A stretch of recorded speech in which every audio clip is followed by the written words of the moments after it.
নিচে মাংস না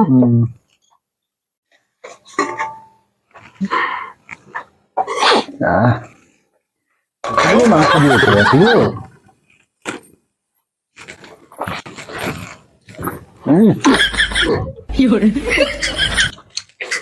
इसकी माँ का भोला चेहरा।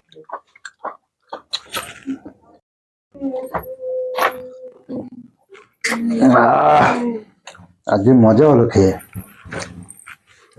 সব মাংস খেয়ে নিয়েছো? হ্যাঁ আমাকে তো দিয়েছে, আমি খেয়ে নিয়েছি। তা আমার সারা রাত পড়ে গেছে, তুমি মাংস খেয়ে নিয়েছো? এ বাবা, আমি কি করে জানবো তুমি মাংস রাখোনি? আমি তো সব খেয়ে নিলাম। আগের দিনের কথা মনে আছে তো? বের করো মাংস, বের করো, বের করো, বের করো। हे प्रभु हे हरि राम कृष्ण जगन्नाथ।